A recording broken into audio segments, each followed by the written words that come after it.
Amados irmãos, no domingo anterior, nós aprendemos sobre as bênçãos que nós temos pelo fato de Cristo ter ascendido ao céu. E agora está assentado à mão direita de Deus Pai Todo-Poderoso. Hoje, pela graça de Deus, iremos aprender sobre a promessa de Cristo de voltar. Porque é de lá, na verdade aqui mesmo ele faz essa promessa, mas de lá nós temos a segurança de que ele vai voltar. É isso que nós confessamos no credo apostólico, na parte que diz: e há de vir para julgar os vivos e os mortos. E esse é um consolo para a igreja. A fé na promessa de Cristo de voltar tem sido consolação já há muitos séculos para a igreja. Os cristãos têm sido, durante os séculos, consolados em seus sofrimentos e perseguições, por terem a firme convicção de que Cristo irá voltar. E isso é um ponto realmente central para a vida da igreja. Quando nós falamos de salvação, estamos falando de algo que foi realizado por Cristo, já é uma realidade pelo Espírito Santo em nossas vidas, mas também se refere a algo futuro, a algo escatológico, se refere à sua vinda para completar em nosso corpo, não é? Transformando de uma vez por todas a nossa natureza, não é? E assim salvando a nossa vida.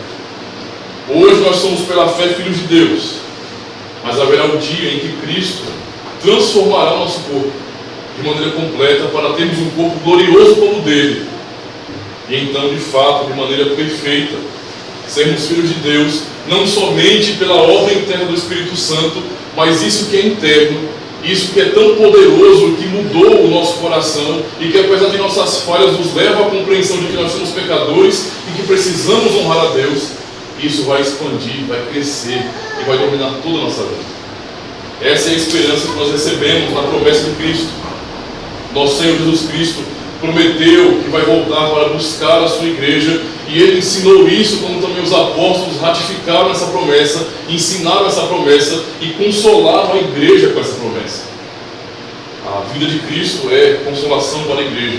E na verdade, se nós formos compreender aquilo que a Escritura nos ensina, nós devemos buscar justamente o conhecimento dessa verdade e então, por meio dessa verdade, consolar uns aos outros, consolar os nossos irmãos. A igreja deve ser consolada por isso. Embora muitas pessoas acabem não dando tanto valor à vida de Cristo, e eu pessoalmente já conheci cristãos, não é? Pessoas que eu até pastoreei, que disseram abertamente para mim, assim, olhando nos meus olhos, a vida toda eu ouvi sobre a vida de Cristo, sobre a sua segunda vinda, não é? Meus pais falavam sobre isso, meus avós falavam sobre isso, mas até agora nada. Então eu realmente não acredito que ele vai voltar. E eu pessoalmente fiquei chocado com aquilo, porque esse cristão, ele não crê que Cristo vem para buscar a sua igreja. Esse cristão é falso, ele não crê de verdade. Não há fé verdadeira como se duvida da promessa de Cristo. E foi isso que me entristeceu em ouvir isso dessa pessoa. E eu estava pregando e ensinando sobre isso, e a pessoa negou. Isso realmente é muito triste. O sermão dessa manhã está resumido no seguinte tema: a volta de Cristo é a esperança do grande triunfo da igreja. É sobre isso que a volta de Cristo fala para nós. Veremos esse tema em 3 partes. Primeiro, devemos confiar na promessa de Cristo de que Ele vai voltar. Segundo, a segunda vinda de Cristo a este mundo trará terrível juízo. E terceiro, devemos nos consolar com a promessa de que Cristo em breve virá. Deve ser isso a consolação da igreja. Nós vamos refletir no dia do Senhor 19, pergunta 52. Eu vou ler a pergunta e resposta aqui para os irmãos, que diz bem assim: que consolo lhe dá o fato de que Cristo há de vir para julgar os vivos e os mortos? Resposta: que em todas as minhas aflições e perseguições, eu, de cabeça erguida e cheio de ânimo, espero vir do céu como juiz, aquele mesmo que antes se submeteu ao juízo de Deus por minha causa e removeu de sobre mim toda a maldição. Ele lançará todos os seus e os meus inimigos na condenação eterna, mas levará para si mesmo, para gozo e glórias celestiais, a mim e a todos os seus escolhidos. Essa é a resposta 52 de nosso catecismo, no dia do Senhor 19. Observando então a primeira parte do sermão, devemos confiar na promessa de Cristo. Vamos ler, irmãos, o Evangelho de João, capítulo 14. Evangelho de João, capítulo 14, o verso 1 ao 3.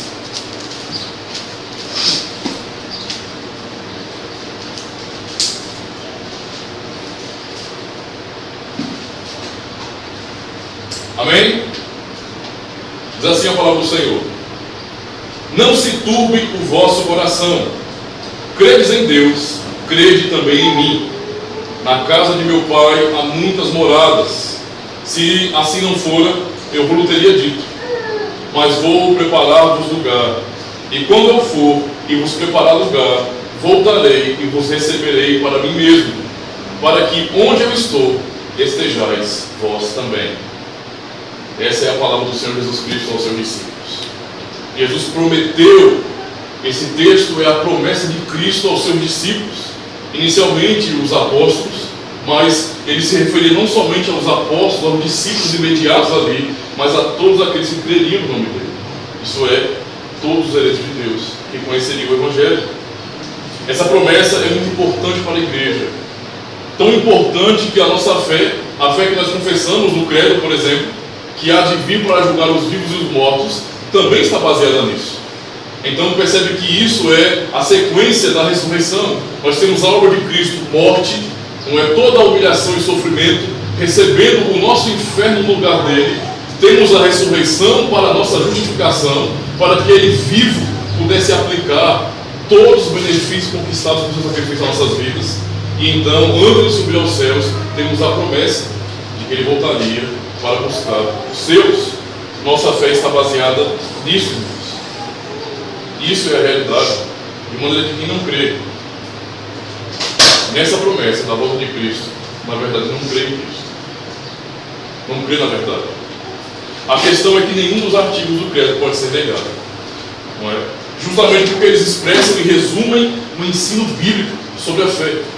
Nós temos um ensino bíblico, o resumo daquilo que nós chamamos de Evangelho, um credo simples com 12 artigos que ensinam desde o começo de Deus Pai Criador, sobre Cristo, o Filho que veio a este mundo, que nasceu como homem, que herdou a nossa natureza, assumiu a nossa natureza e nos salvou.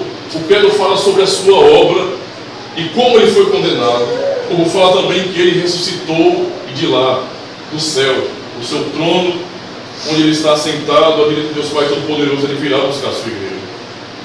Por isso, não faz sentido você afirmar, alguém afirmar, que crê em algumas porções da Bíblia e negam outras.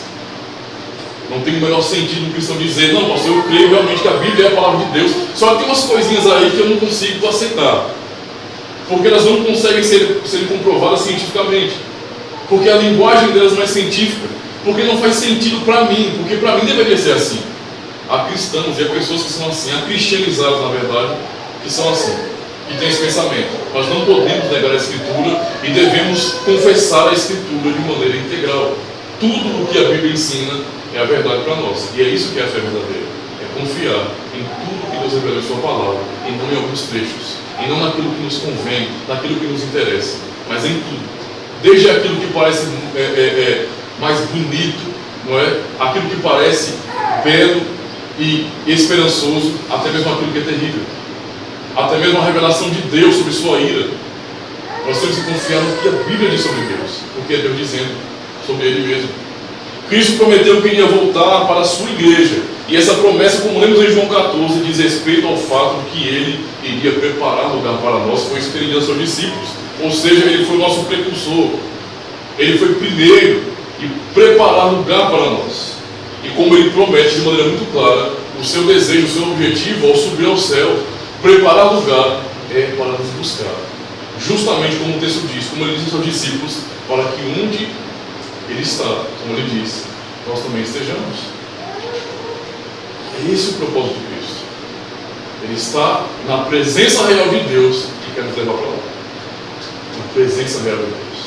Assim como Ele entrou em carne no Santo dos Santos, no tabernáculo do céu, na presença real de Deus, onde os querubins habitam, onde os seres celestiais mais próximos estão ali do trono, Ele quer que nós venhamos estar ali também, diante do Deus Pai Todo-Poderoso. diante da sua própria glória, porque Ele está no trono. Esse é o objetivo de Cristo. Essa é a oração dele também, por exemplo, em João 17, a sua oração sacerdotal por seus discípulos, não é? Que o desejo dele é que nós, como discípulos, vejamos a sua glória. Venhamos conhecer a sua glória. Glória essa que ele abriu mão quando veio de maneira temporal para este mundo. Quando veio aqui, não é? Passar um tempo, ser comum de nós. Ele quer que nós venhamos ver a sua glória, como Ele é de sua essência, toda a glória do Filho de Deus. É isso que Cristo deseja para nós como igreja. Que nós tenhamos a segurança, a garantia por sua ressurreição e porque Ele subiu aos céus, não é? De que estaremos na presença de Deus. Em João 14, então, fica claro que Ele foi preparar morada para nós, ou seja, Ele prometeu que o nosso lar não é. Se tem uma coisa que cristãos têm que entender na sua própria vida, você é um forasteiro neste mundo. É assim que Pedro trata a igreja.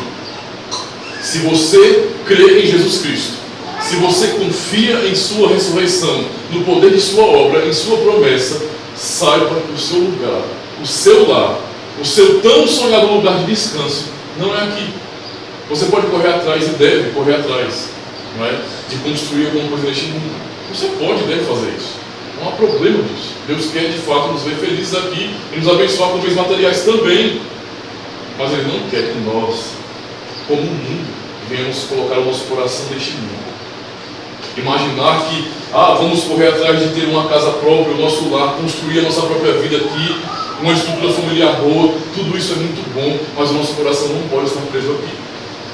Se é isso que apraz a minha alma, se é esse o principal objetivo da minha vida, estou juntando tesouro na terra e eu vou me frustrar com tudo que tem aqui. Porque o que está aqui nessa era presente será destruído, passará. E é por isso que Ele nos ensina que o nosso lugar especial de descanso não é aqui, mas é na presença de Deus. Essa confiança, irmãos, foi o que trouxe, pelo poder de Deus, a igreja até o dia de hoje. O que fazia com que aqueles cristãos do passado, aqueles cristãos perseguidos pelo Império Romano, os cristãos da história que foram martirizados, o que fazia com que eles permanecessem firmes e não abrissem, e não negassem a Cristo, era saber que eles teriam uma ressurreição maravilhosa. Era ter a confiança de que Cristo os levaria para si.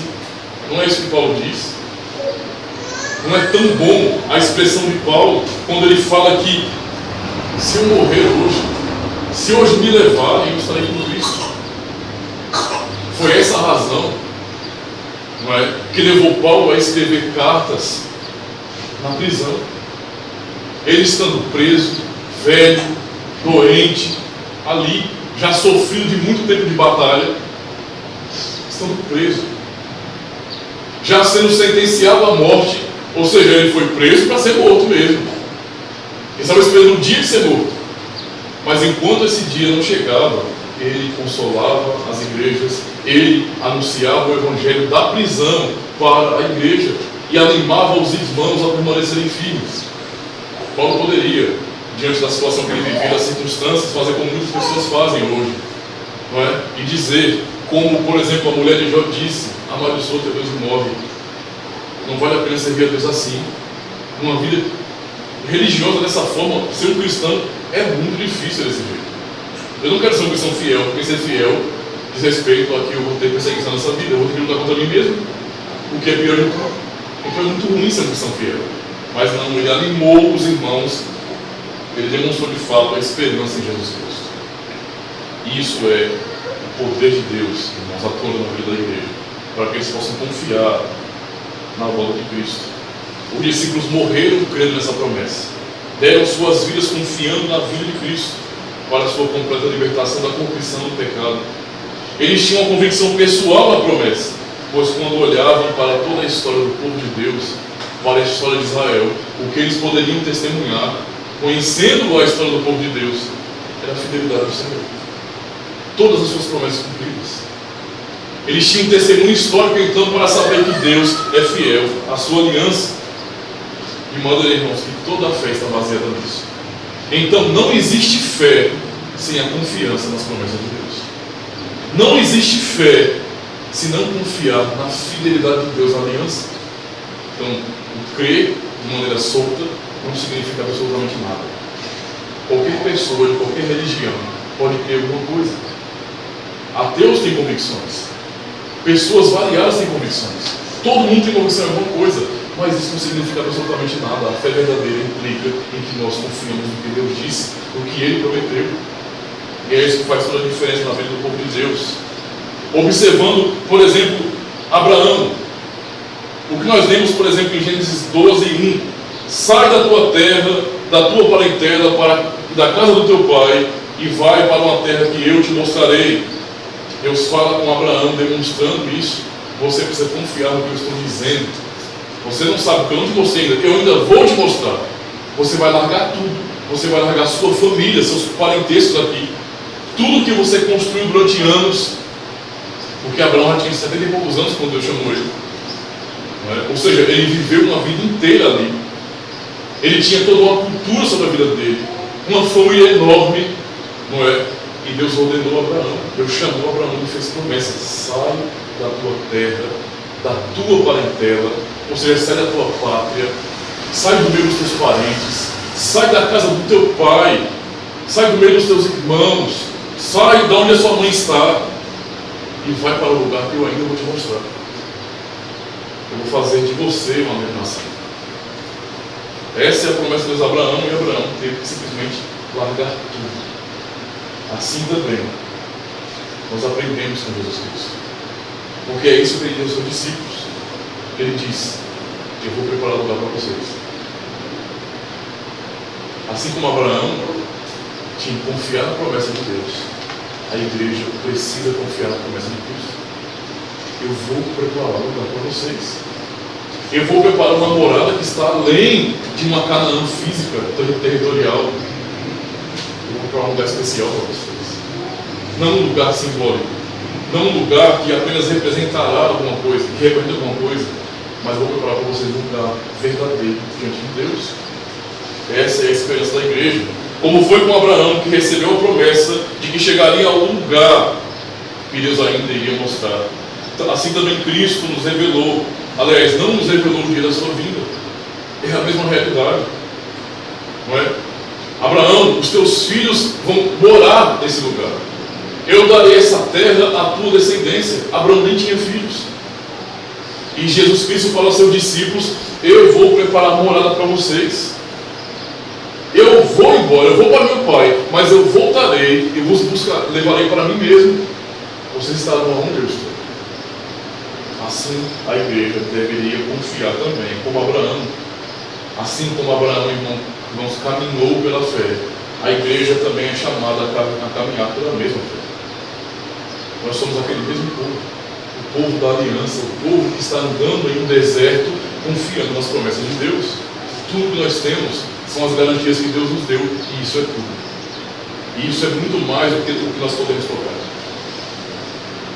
Nosso coração deve estar de fato fixado nas promessas de Deus e não naquilo que nós vemos.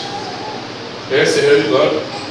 É isso que nós lemos em Atos capítulo 1, versículo 1 a 11, especialmente nos versículos 9 a 11, quando nós observamos: ditas essas palavras, Jesus foi elevado às alturas à vista deles, e uma nuvem o encobriu dos seus olhos. E estando eles com os olhos fitos no céu, enquanto Jesus subia, eis que dois varões vestidos de branco se puseram ao lado deles, e lhe disseram: varões galileus, por que estáis olhando para as alturas? Esse Jesus que dentre vós foi assunto ao céu, virá do modo como o viste subir. Essa é a palavra que os anjos ratificaram, que os anjos confirmaram. O Senhor não apenas falou para os discípulos, para a igreja, o Senhor mostrou. O Senhor quis que eles pudessem ter noção, ou seja, a promessa de Deus, a promessa de Cristo de voltar para buscar a sua igreja, foi uma promessa audiovisual. Ele falou, ele prometeu, mas ele fez questão de que seus discípulos pudessem ver ele subindo. Vocês não vão apenas ouvir o que eu estou dizendo. Eu disse a vocês que vou voltar, que eu vou para o meu Pai, e vocês vão ver quando eu subir para o meu Pai. E é por isso que os anjos se apresentaram, os discípulos disseram: esse mesmo Jesus, esse que prometeu a vocês a voltar, do mesmo jeito que ele subiu, ele virá também para buscá-los. É isso que tem sido dito à igreja e foi mostrado à igreja, foi mostrado aos discípulos. Foi assim também com Abraão, irmãos. Porque Deus prometeu a ele: olha, vai para o lugar que eu vou te mostrar ainda. Apenas caminhe, apenas ande, confiando na minha promessa. Mas Deus não apenas falou para Abraão, não é? Ele não apenas falou de uma terra e Abraão deveria apenas continuar confiando nisso e continuar andando sem nunca chegar nesse lugar. Não, ele fez questão de levar Abraão até o lugar que ele prometeu. Então, quando nós lemos a partir do versículo 4 de Gênesis 12, depois que ele faz a promessa, que ele seria pai de muitas nações, que ele seria uma bênção, que ele abençoaria Abraão, ele mostra de maneira muito clara no versículo 4. Partiu, pois, Abraão, como lhe ordenara o Senhor, e Ló foi com ele. Tinha Abraão 75 anos quando saiu de Harã. Levou Abraão consigo a Sarai, sua mulher, e a Ló, filho de seu irmão, e todos os bens que haviam adquirido, e as pessoas que desacresceram em Harã. Partiram para a terra de Canaã, e lá chegaram. Atravessou Abraão a terra de Siquém, até ao carvalho de Moré. Nesse tempo os cananeus habitavam essa terra. Apareceu o Senhor a Abraão e lhe disse: darei à tua descendência esta terra. Ali edificou Abraão um altar ao Senhor, que lhe apareceu. Depois disso, Abraão adorou o Senhor. Então veja, como Cristo disse aos seus discípulos, não é? Eu vou para o meu Pai e voltarei para buscá-los, e mostrou, não é, aos seus discípulos a sua subida aos céus. Deus também fez assim com Abraão, dizendo: eu vou dar essa terra, você vai pisar nessa terra, você vai saber que esse lugar que você está contemplando aqui será dos seus filhos. Eu quero que você veja o que eu já estou te dando hoje, antes dos seus filhos nascerem. Eles nem são uma nação, você não tem nem Isaac ainda, nem o primeiro filho. Mas eu estou te garantindo que essa terra que você está vendo aqui, Abraão, que você está pisando, será dos seus filhos. É isso que o Senhor faz com o seu povo. Ele nos dá amostras da sua vida. Ele não quer que nós venhamos apenas ouvir, mas não temos nada nesse sentido, a mais do que isso, para confiarmos. É por isso que a Escritura Sagrada, ela dá testemunho. Ela não apenas diz que Deus é todo-poderoso, que Ele é o Criador, mas ela mostra o que Deus fez no passado. Ela testemunha. Deus ordenou as pessoas, quando foram inspiradas, a registrarem acontecimentos históricos para que nós, igreja, hoje, soubéssemos exatamente o que o Senhor fez, o que Ele fez com cada nação, como Ele puniu os ímpios, como Ele abençoou e livrou o seu povo. Ele quer que nós venhamos saber disso. É por isso que os evangelhos foram registrados, para que nós soubéssemos como Cristo aplicou a lei à igreja, como Ele aplicou a lei nesse período de transição da igreja, como Ele curou pessoas dando sinal de que Ele era ungido do Senhor. Tudo isso é testemunho. É por isso que Deus levantou Lucas para registrar o Evangelho, mas também para registrar o livro de Atos, para que nós pudéssemos ter conhecimento dos Atos dos Apóstolos. Tudo isso, irmãos, é para fortalecer a fé da igreja. É assim que o Senhor, nosso Deus, age com o seu povo. Assim o Senhor demonstrou isso aos seus discípulos, demonstrando que a sua promessa é fiel. Portanto, nós como igreja, nós precisamos confiar nessa promessa. Duvidar disso, irmãos, é duvidar de Deus. Duvidar disso é dizer que Cristo é mentiroso. Duvidar disso é dizer que o que a igreja prega é inútil, é mentira, porque a nossa salvação diz respeito à volta de Cristo. Se Cristo não vem, a nossa salvação é algo ilusório. Vocês sabem de quê? Que salvação é essa que vocês têm? Ninguém virá para resgatar vocês para completar essa obra. Percebe? É a vida dele que nos garante a ressurreição. Quando ele ressuscitou, ele demonstrou uma prova científica, como nós vemos em Atos capítulo 1. Ele se mostrou a muitas pessoas. Ele ficou mais de 40 dias entre os discípulos e mostrando a sua ressurreição a outras pessoas. Paulo diz que muitas pessoas testemunharam Cristo vivo. Eles viram. Ou seja, Cristo estava dando uma prova científica de que ele ressuscitou. Toque nas minhas chagas, como foi dito a Tomé. Comeu com eles, deu instruções a eles e disse: fiquem em Jerusalém até que logo vocês sejam revestidos de poder. Foi isso que Cristo fez. A ressurreição dele, então, é a prova para a igreja de que nós ressuscitaremos. E essa ressurreição só acontecerá de maneira completa na sua vida, na sua segunda vinda. É isso que nós recebemos do Senhor. Essa é a realidade que nós temos, o nosso resgate. Mas a segunda parte, irmãos, nós aprendemos que essa segunda vinda de Cristo, essa promessa fiel e segura, ela vai trazer juízo para este mundo. A vinda de Cristo tem consequências terríveis. Cristo voltar não é apenas demonstrando algo belo de início. Coisas terríveis irão acontecer neste mundo. E isso deve manter a igreja alerta, deve nos manter convictos ainda mais, vigilantes sempre. Cristo, ele fala sobre a segunda vinda nesse sentido, mostrando que coisas terríveis iriam acontecer. Para os discípulos, as palavras de Cristo eram palavras de consolação, palavras de fé, mas isso é para os discípulos. Mas devemos saber que essa vida pessoal, esse cuidado, essa esperança é só para a igreja, é só para os discípulos verdadeiros de Cristo, para os filhos de Deus. Para o mundo será um dia terrível, será um dia de juízo, será um dia de exposição do pecado, onde Deus vai demonstrar de maneira muito clara a iniquidade dos homens e por que está os condenando. Mas para os discípulos aqui há consolação. É isso que está reservado. A vida de Cristo então será uma bênção para aqueles que são cristãos verdadeiros, que amam a Deus acima de todas as coisas e ao próximo com si mesmos. Para aqueles que temem ao Senhor, para aqueles que procuram viver de acordo com o Santo Evangelho. A vida de Cristo é consolo para estes, não é? Então, mesmo que a pessoa seja um cristão, confesso, mas não está de acordo com a Escritura, essa esperança não é para essa pessoa. Essa pessoa é enganada. Naquele dia não adianta gritar não, mas pastor, mas Senhor, grande pastor, mas Jesus Cristo, eu orei e pessoas foram curadas. Eu falei em teu nome em todos os cantos que eu fui. Eu preguei o teu evangelho em todos os cantos. Eu falei sobre o teu poder, sobre a tua vinda. Sabe, eu dediquei a minha vida, eu vim aos cultos, eu ceiava, eu era mesmo como um doido da igreja, eu fiz profissão de fé. Senhor, eu era um reformado, eu conheci as doutrinas da graça, eu defendi. Por que eu não vou para o céu? Por que eu não vou ser salvo? Por que o Senhor está me julgando agora? Porque na verdade as pessoas nunca foram crentes de verdade. Sempre estiveram aqui por conveniência. Porque de fato era um lugar melhor para ficar. Olha, eu sou um bom religioso, mas não creio em Jesus Cristo de verdade.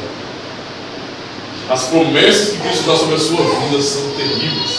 No Salmo 2, por exemplo, nós aprendemos sobre promessas de vitória sobre o pecado, onde Deus faz ameaças. Deus faz ameaças aos ímpios, não é? Ameaças sérias, promessas de destruição e de juízo. Basicamente o que o Salmo 2 ensina é, mais ou menos parafraseando: vocês ímpios e poderosos da terra se levantam contra mim e contra o meu filho, o meu ungido. Vocês não se submetem ao meu jugo, não obedecem à minha lei, me tratam e ao meu ungido como se pudessem nos prender ou nos impedir. Então nós aprendemos no Salmo, mas ouçam, não é? Ouçam, eu rio de vocês. Como nós cantamos, o Senhor zomba deles. O Senhor zomba dos ímpios, o Senhor zomba dos poderosos. Nós lemos no versículo 8 e 9: pede-me e eu te darei as nações. São palavras do Pai para o Filho, para o ungido. Pede-me e te darei as nações por herança e as extremidades da terra por tua possessão. Com vara de ferro as regerás e as despedaçarás com um vaso de oleiro. Aqui temos então uma promessa terrível de destruição contra os ímpios, onde de fato Cristo, ele recebe a promessa como ungido do Senhor, que ele, como rei que se assenta no trono, receberia todo o poder, toda a autoridade, para reger as nações, para julgar as nações, para despedaçar as nações ímpias. São promessas terríveis.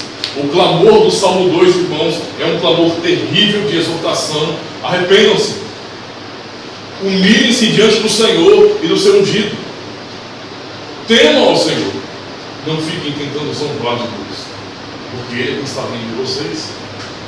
É esse clamor do Salmo 2. E por fim, os bem-aventurados do Salmo 2 são aqueles que temem ao Senhor, aqueles que submetem ao Senhorio de Cristo. é semelhante ao que nós observamos, por exemplo, no Salmo 37. No Salmo 37 nós temos promessas maravilhosas para os justos, consolação maravilhosa para o justo. Deus garante que os justos herdarão a terra, que o que Ele criou é para a herança dos justos, mas o Senhor dá palavras terríveis para os ímpios, terríveis para o mundo. Nós lemos no verso 1 e 2 do Salmo 37: não te indignes por causa dos malfeitores, nem tenhas inveja dos que praticam a iniquidade, pois eles dentro em breve definharão como a relva e murcharão como a erva verde. Olha a palavra do Senhor para os ímpios, para o mundo. Nós vemos aí no verso 9 e 10: porque os malfeitores serão exterminados, mas os que esperam no Senhor possuirão a terra. Mais um pouco de tempo e já não existirá o ímpio, procurarás o seu lugar e não o acharás. Olha as palavras do Senhor para os ímpios, verso 14 e 15: os ímpios arrancam da espada e distendem o arco para abater o pobre e o necessitado, para matar os que trilham o caminho reto. A sua espada, porém, lhes traspassará o próprio coração, e os seus arcos serão despedaçados. O Senhor está prometendo para os ímpios, para os injustos, para o mundo, que irá os humilhar, os destruir. No verso 17, a parte A: pois os braços dos ímpios serão quebrados. São as promessas de Deus para os ímpios, para o mundo. No verso 20, os ímpios, no entanto, perecerão, e os inimigos do Senhor serão como o viço das pastagens, serão aniquilados e se desfarão em fumaça. Que palavras duras para o mundo. No verso 22, aqueles a quem o Senhor abençoa possuirão a terra, e serão exterminados aqueles a quem amaldiçoa. A maldição do pecado está sobre o mundo. A ira de Deus permanece sobre o mundo. E é isso que o Senhor está dizendo aqui no verso 35: vi um ímpio prepotente expandir-se qual cedro no Líbano.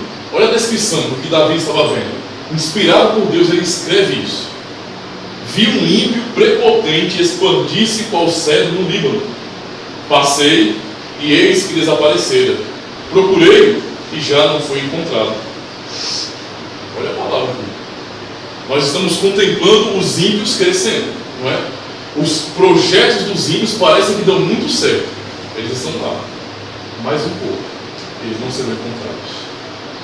Todos os seus sonhos e projetos serão destruídos. E por fim, o Salmo, o versículo 38: quanto aos transgressores, serão a uma destruídos. A descendência dos ímpios será exterminada. Enquanto Deus promete abençoar a descendência dos justos, Ele promete destruir a descendência dos ímpios. O Salmo 37 está repleto de promessas para nós, mas também para o mundo. E é isso que a vida do Senhor significa. Essas promessas terríveis que se cumprirão justamente na segunda vinda de Cristo. É na vinda de Cristo, irmãos. Pois o ungido do Senhor, que receberia, como o Salmo 2 nos ensina, todo o poder, a autoridade, ou seja, pede-me a mim e herdarás as nações e as extremidades da terra por tua herança. Tu as regerás e com o seu cetro você vai despedaçá-las. Você terá toda a autoridade. Palavras para o ungido, Cristo. E é justamente isso que ele promete no Salmo 37, e é justamente o que Cristo diz antes de ordenar os seus discípulos que pregam o Evangelho. Em Mateus 28, verso 18, ele diz: Jesus, aproximando-se, falou-lhes, dizendo: toda a autoridade me foi dada no céu e na terra. Cristo confirma aquilo que o Salmo 2 já confirmou. Ele recebeu aquela autoridade que Deus havia dito, inspirando Davi. O ungido tem toda a autoridade agora. Ele morreu e ressuscitou, e ele subiu aos céus, e está no trono com toda a autoridade. E é esse com toda a autoridade que promete voltar. É por isso que quando ele vai descrever o dia da sua vida, em Mateus 24, do 19 ao 29, ele diz aos discípulos coisas terríveis. Se vocês leem o texto de Mateus 24 sobre a vida de Cristo, você vai ver uma descrição terrível, de horror dessa vida. É a mesma coisa quando você lê Apocalipse, não é? É o cálice da ira do Cordeiro sendo derramado. O O mesmo Cristo que no Monte das Oliveiras estava clamando, chorando e suando gotas de sangue, dizendo: Pai, se possível for, afasta de mim esse cálice. É o mesmo Cristo, o mesmo Cordeiro que está derramando a sua ira sobre todos os ímpios. É isso que se refere à vinda de Cristo. Sua promessa é terrível. Então a segunda vinda de Cristo a este mundo, irmãos, representa algo terrível para cada habitante dessa terra. Representa que os mentirosos serão abatidos. E não importa se você é um cristão confesso, se você não cumpre aquilo que o Evangelho nos ensina, se você não obedece à palavra de Deus, você é um enganado, um mentiroso. E a promessa da destruição é para os mentirosos, para aqueles que são enganados, para aqueles que em seu próprio coração eles não creem de verdade. Esses que vivem a vida se dizendo cristãos, mas praticando obras de impiedade o tempo todo, demonstram com seu próprio testemunho que não são transformados por Cristo.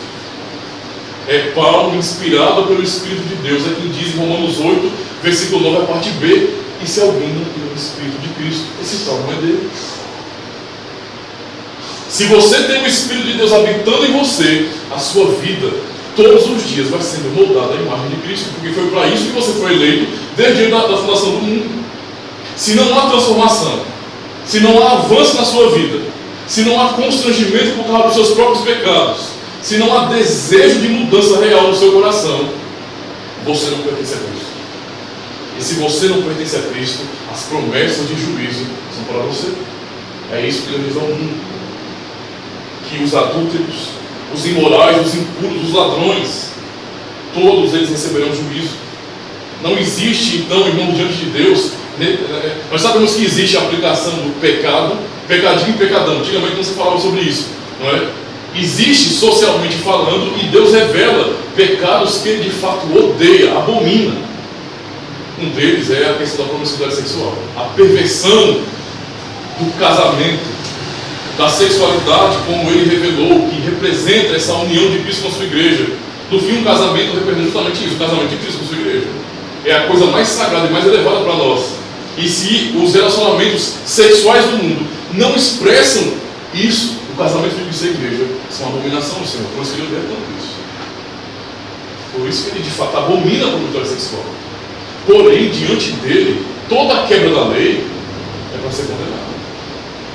Então não importa se você é um assassino, um adúltero, ou se você apenas é um mentiroso, um trambiqueiro, se você matou pessoas, estuprou pessoas, se alguém desse mundo é um criminoso hediondo, ou se é alguém que é um falso crente, receberá o juízo, porque quebraram a lei de Deus. Pessoas que são adúlteras, irmãos, mentirosas, pessoas que vivem em fornicação, não é? Que dizem: esse negócio de casamento, isso é besteira, vou viver a minha vida me prostituindo lá fora, fazendo sexo antes do casamento, não é? Eu quero namorar, ficar, fazer o que me der na telha, o que minha carne deseja. Vai ser condenado, vai receber o juízo de Deus. É isso que a vinda significa. Pessoas que: ah não, pastor, mas eu não faço nada, né? Eu não toquei naquilo que não me pertence porque eu não casei ainda, não é? Mas o coração é um pornógrafo. O coração é completamente envolto em promiscuidade, em impureza. É uma pessoa lasciva, é uma pessoa que gosta da sensualidade, é uma pessoa que quer ser desejada, sabe? Faz de tudo para mostrar o próprio corpo, as pessoas amarem o que vê. Isso não é atitude de um cristão. Usar o nosso corpo, a beleza que Deus nos dá, para chamar a atenção dos outros é pecado, porque é sensualidade, e esses igualmente serão condenados, receberão a justiça de Deus em suas vidas, porque quebraram os mandamentos, porque são limpos em sua própria vida. Essa é a realidade. Eu sei que o mundo ensina algo diferente. O mundo ensina que a ostentação, que a sensualidade é algo bonito, não é? O que move as pessoas a adotarem academias, eu não estou pregando contra academias, isso é bom para a sua saúde, é muito bom, isso é maravilhoso. Mas quando você vai para lugares assim, na sua própria vida, com roupas, ou cuidando do seu corpo, a fim que as pessoas babem, não é? Admirem a sua beleza, você está pecando para você. Deus não vai deixar isso. A filha de Cristo traz promessa de destruição para ímpios, sejam eles batizados, confessos, não importa. Não importa. Deus separará o joio do trigo. É isso que Cristo promete em sua vida. E por quê, irmãos? Porque tais pessoas, por mais que estejam em uma comunidade cristã, por mais que pratiquem uma religião, são pessoas que no seu próprio coração não beijam o Filho, como o Salmo 2 nos ensina. Não amam o ungido do Senhor. Não se submetem em seu próprio coração ao senhorio de Cristo, mas rejeitam a sua lei, rejeitam os seus mandamentos, não querem seguir o exemplo de Cristo em nada, querem seguir o exemplo do mundo, amam o que o mundo oferece. A ira de Deus é sobre eles. Como João, capítulo 3, versículo 16, nos ensina de maneira muito clara. Aqui fica uma palavra, já que isso está sendo registrado, não é? Aos magistrados de nossa nação, aos políticos, não é? Do nosso país, aos prefeitos, vereadores e qualquer parlamentar, aos comunistas psicopatas e aos conservadores hipócritas, não é? Sou de direita, mas é um hipócrita, não é? Está defendendo a família no parlamento, em vídeos no YouTube, mas é um adúltero, hipócrita. Para essas pessoas haverá juízo. Deus não tolera isso, não é? O que eles fizeram e o que eles fazem não vai ficar de graça. É essa a promessa firme da vida de Cristo. Porque o ungido do Senhor, o seu grande rei, o eleito de Deus, não é? Como ele nos prometeu. E ele está chegando justamente para isso. E ele não pode ser comprado, ele não pode ser subornado, e ele conhece exatamente o coração de cada ser humano neste mundo. Como Hebreus, capítulo 12, nos ensina de maneira muito clara, nós estamos todos nus e patentemente nos olhos daquele que liberará todas as coisas. Completamente, sabe, abertos diante dele. Ele conhece exatamente todas as nossas motivações. Cristo odeia o suborno. Por isso, os políticos têm que ficar espertos, porque eles vão ser condenados. Os políticos aqui do Nordeste, do nosso sertão, políticos corruptos, bandidos, que enganam o povo, políticos que compram voto, mas não somente esses, aqueles que vendem os votos, aquelas pessoas que se corrompem e votam em um bandido para assumir o poder, porque está dando dinheiro. Tais pessoas receberão o juízo de Deus. A promessa da vida de Cristo de destruição é para essas pessoas. Então esses malditos políticos serão expostos naquele grande dia, serão humilhados publicamente, todo o poder deles será quebrado, eles serão humilhados diante de todo mundo. Enquanto a igreja no juízo será exaltada, o mundo será humilhado. Todos os hipócritas serão humilhados, derribados. Essa é a promessa da vida de Cristo, irmãos. A vida dele trará terror a este mundo. E não adianta estar se escondendo atrás da Bíblia, da religião, nada que vai salvar a sua vida. Se o Espírito de Deus não habita em você, se você não está em Cristo, a condenação continua sobre a sua vida. Porque só não há condenação para os que estão em Cristo Jesus. Essa é a firmeza do Evangelho. E observando toda essa tristeza e terror da vida de Cristo, nós como igreja, ao sabermos que será terrível o grande dia do Senhor, devemos encontrar nisso consolação. Porque apesar da dureza da promessa de Cristo sobre a sua vida ao mundo, para nós, discípulos, igreja, ele não diz de longe, mas de perto: eu voltarei para buscar vocês. Eu estou vindo para buscar vocês. Eu vou condenar o mundo, mas eu virei para buscar vocês. Vocês creram em mim. Eu dei a fé a vocês. Vocês foram humilhados. As pessoas não deram crédito à pregação de vocês. As pessoas não se importaram com vocês, perseguiram a igreja, mas eu virei para, nesse sentido, exaltar a vida de vocês. Eu voltarei por vocês. Será terrível para o mundo, mas glorioso para a igreja. Não para aqueles que simplesmente frequentam a igreja, mas para os filhos verdadeiros, aqueles que foram lavados pelo sangue de Cristo, aqueles que andam no temor do Senhor, aqueles que manifestam o fruto do Espírito Santo em suas vidas. Os demais são enganados, não é? Então, faça um teste com a sua própria vida. Quer saber se você é um membro do corpo de Cristo mesmo? Não é? Responda isso ao seu próprio coração. Se você tem a verdadeira fé mesmo. Suas escolhas são por Cristo. Você faz o que faz, pensa o que pensa, busca o que busca, colocando Cristo em primeiro lugar. Você pergunta antes de qualquer coisa o que Jesus faria. E então, pelo Evangelho, pela palavra, você faz exatamente o que ele faria. Você obedece os mandamentos de Deus. Eu não estou falando que não é perfeito. Há no teu coração o desejo de honrar a Deus pela obediência da lei.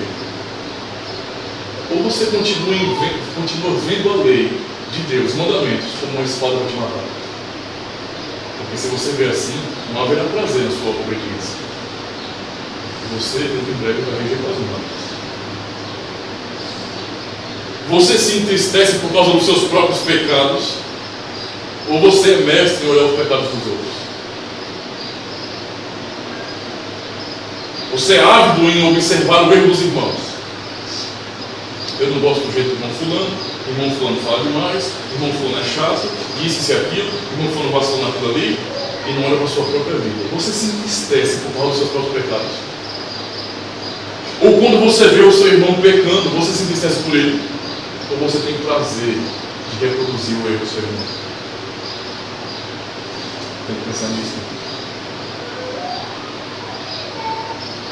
Ou você acha isso normal?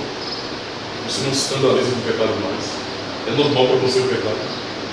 Você não se enoja da promiscuidade do mundo, da imoralidade do mundo, não. Você acha isso normal? Poxa, isso é super normal. Né? Para quem se escandalizar com isso é besteira. Eu faço, eu assisto, eu deixo meus filhos assistirem. Isso é bobagem. Né? Quem quer parar com essas coisas é retrógrado. É antiquado, é antigo. Passou, não está mais hoje. Você está firme na igreja de Cristo, como Jesus e os seus discípulos ensinaram, os apóstolos? Ou você acha que a igreja, vir à igreja, se firmar na igreja, participar dos sacramentos, é uma coisa opcional, que você pode fazer ou não, mas importa que o seu coração é de Cristo? Nunca foi. É isso que nós aprendemos aqui. Isso é alerta para nós como igreja. Você crê que Cristo realmente é o salvador da sua vida? Não, pastor, Cristo me salvou, eu tenho certeza disso. Onde está o fruto da salvação? Devemos nos questionar. Porque a vida dele para a igreja, lavada e remida no sangue do Cordeiro, é uma vida gloriosa para a exaltação da igreja. Mas para o mundo será terrível. Será tão terrível a vinda do Filho de Deus a este mundo. Entendendo tudo de ruim que vai acontecer no mundo, tudo de terrível vai ser no mundo, qual é o consolo para nós como igreja? Qual é o consolo em nós confessarmos com fé, com convicção, que Ele há de vir para julgar os vivos e os mortos? Aonde eu posso buscar consolo nisso? E é justamente a resposta 52 do nosso catecismo.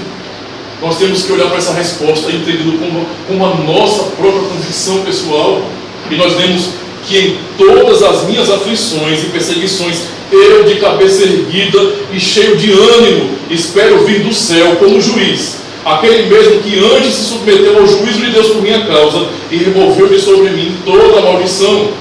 Ele lançará todos os seus inimigos e os meus inimigos na perdição, na condenação eterna, mas levará para si mesmo, para gozo e glória celestiais a mim e a todos os seus escolhidos.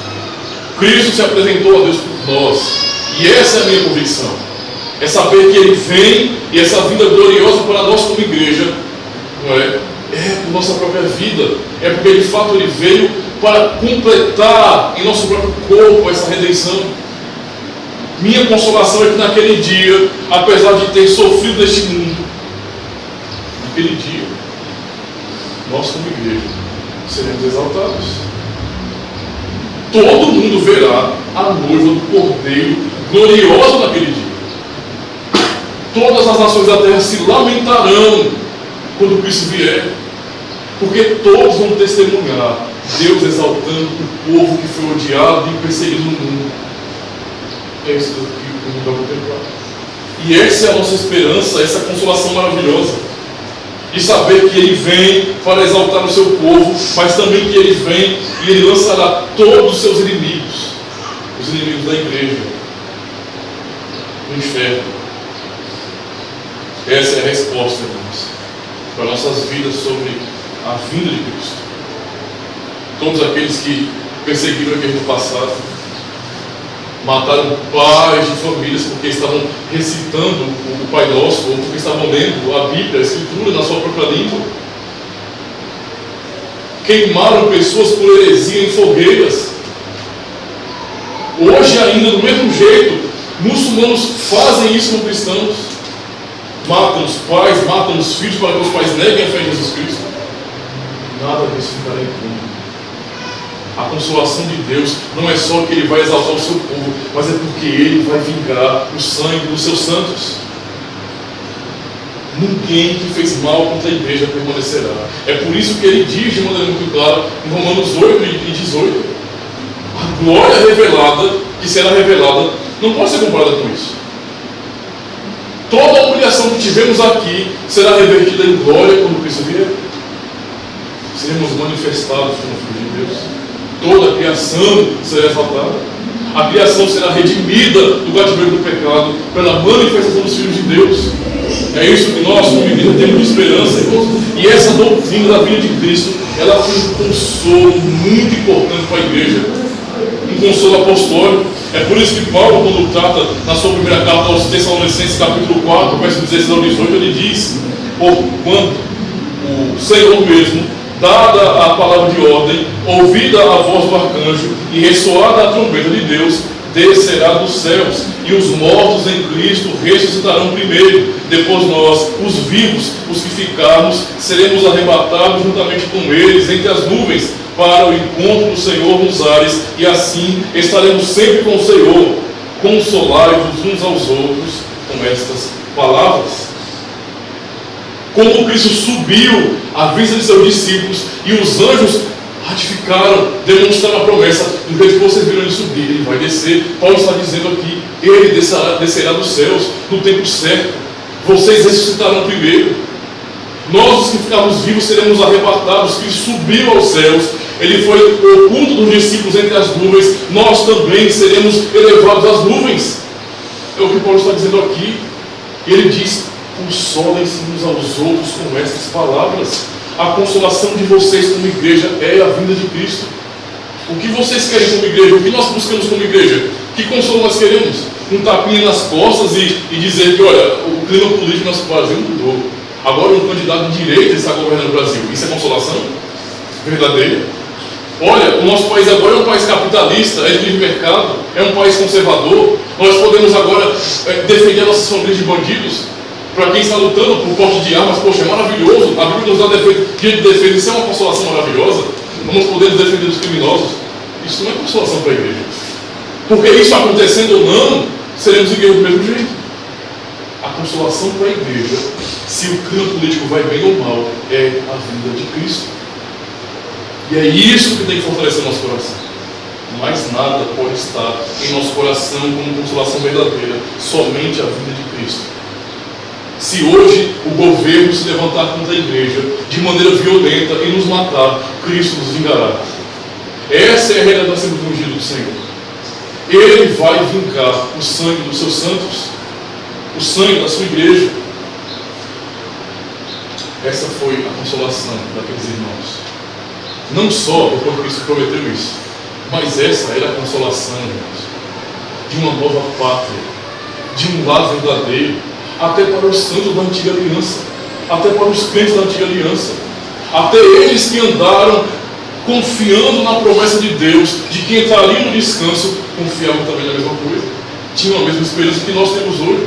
É por isso que o autor aos Hebreus, no capítulo 11, quando ele expõe a galeria dos heróis da fé, falando de Abraão, falando de Isaac, de Jacó, de Sara, falando do povo de Deus do passado que confiou na promessa, ele diz no versículo 13: todos estes morreram na fé, sem ter obtido as promessas, vendo-as, porém, de longe, e saudando-as e confessando que eram estrangeiros e peregrinos sobre a terra, até mesmo aqueles do passado, confessando que eram peregrinos sobre a terra, porque os que falam desse modo manifestam estar procurando uma pátria, e se na verdade se lembrassem daquela de onde saíram, teriam oportunidade de voltar, mas agora aspiram uma pátria superior, isto é, celestial.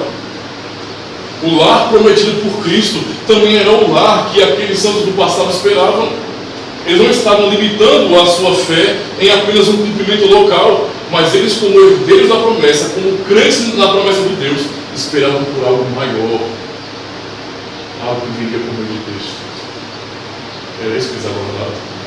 A fé neles era no ungido do Senhor, era a fé que eles professavam. E é por isso que o autor diz: por isso Deus não se envergonha deles, de ser chamado o seu Deus, porquanto lhes preparou uma cidade. Essa foi uma doutrina muito importante, não somente no período antigo, nos primeiros séculos, mas foi uma doutrina muito importante no período da Reforma. Fazer o que vocês fazem aqui, assumir a fé reformada, dizer que nós cremos nas doutrinas da graça, que nós confiamos na aliança de Deus, levou cristãos, famílias a serem mortas, a serem perseguidos de morte. E é justamente isso que os reformadores e os pastores pregavam já no século XVI, obedecendo o que Paulo diz: consolem-se com uma promessa da vida de Cristo.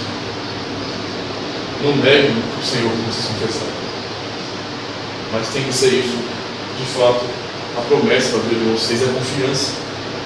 Nós iremos ceiar, participar da mesa do Senhor agora. E olha o que Jesus Cristo diz na ceia para nós como discípulos. Olha o que ele diz em Lucas 22, 17 e 18, quando estava reunido com os apóstolos. Ele diz: e tomando um cálice, havendo dado graças, disse: recebei e reparti entre vós, pois vos digo que de agora em diante não mais beberei do fruto da videira, até que venha o reino de Deus.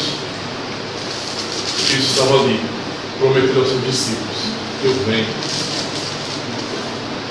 Vocês façam isso em memória de mim, lembrando, cada vez que vocês se reunirem, que eu venho. Isso é um sinal visível para que vocês saibam que eu paguei o pecado de vocês e que eu venho para buscá-los para mim mesmo. É por isso que Paulo, em Coríntios 1, ou aliás, esse capítulo 11, ele diz: porque todas as vezes que comeis este pão, bebeis o cálice, anunciais a morte do Senhor, até que ele venha. Nós ceamos. Essa ceia que um dia foi chamada, nos primeiros séculos, de a festa do amor, e que levou os cristãos a serem perseguidos por causa disso. Era a festa da celebração da morte e ressurreição de Cristo. Era a festa da esperança da igreja, onde os cristãos eram renovados em sua fé. Ao perceberem os sacramentos serem ministrados, eles eram renovados em sua fé, sabendo que aqueles sinais visíveis era uma manifestação visível da palavra de Deus. E Cristo vem em sua promessa: façam isso sabendo que um dia vocês cearão comigo. Um dia nós estaremos juntos e haverá alegria. É isso que está reservado para o povo de Deus. Portanto, amados irmãos, quando vocês estiverem passando por lutas terríveis, quando vocês estiverem sentindo que não vão aguentar mais, que a dor estiver insuportável, que as aflições do coração de vocês, que as lutas contra o pecado, que a depressão, que tudo aquilo que os oprime estiver de fato apertando a vida de vocês, o coração de vocês, lembrem dessa promessa. Quando o nosso Senhor Jesus Cristo vier dos céus, nós seremos de uma vez por todas libertos disso. Nós poderemos dizer alegres, como Paulo disse perto de sua morte: eu combati o bom combate, eu acabei minha carreira, eu corri a minha carreira de cristão, eu guardei a fé, agora eu vou herdar a coroa que está reservada para mim. É isso que nós temos de promessa de Cristo, e é por isso que nós temos que nos agarrar, como os cristãos se agarraram no passado, a essa promessa. Nosso Senhor Jesus Cristo vem, deve ser essa nossa força para caminhar todos os dias, sabendo que isso é certo. Amém.